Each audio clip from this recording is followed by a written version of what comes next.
हम उसी कृपा के प्रवाह में बहते हुए नवनिवृत्त निकुंज पहुंच रहे हैं। बिल्कुल ऐसा ही चिंतन करो। हमें कोई साधन बल नहीं है, हम किसी योग्य नहीं हैं। जब जैसा चाहे इंद्रियां मन हमसे वैसा करवा लेते हैं, पर हमारे ऊपर बड़ी कृपा है। हम लाडली लाल के कृपा के बल से लाडली लाल तक प्रतिपल पहुंच रहे हैं।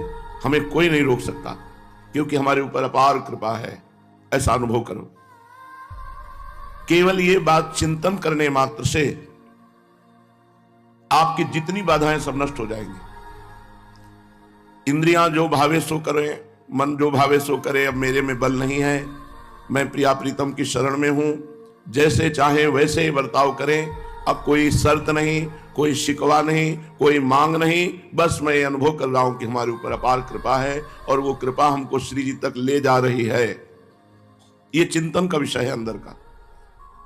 बार बार ये चिंतन करो। जब तुम हार रहे हो तब ऐसा चिंतन करो, जब तुम लड़खड़ा रहे हो तब ऐसा चिंतन करो, जब तुम शोक में हो तब ऐसा चिंतन करो, जब तुम आनंद में हो तब ऐसा चिंतन करो।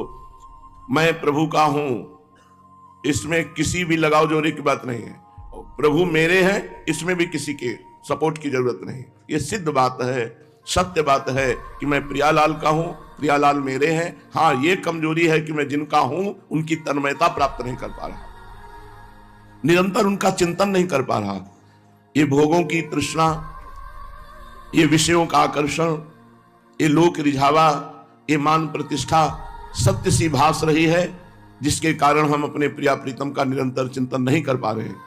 ये हमारी कमजोरी है, लेकिन कृपा कमजोर नहीं है। जैसे तिनके का कोई बल नहीं, वायु कहां उड़ाकर उसे पहुंचा दे, ऐसे ही भगवत कृपा, लाडली जी की कृपा हमें नवनिवृत्त निकुंज पहुंचा रही है, पहुंचा देगी पक्का।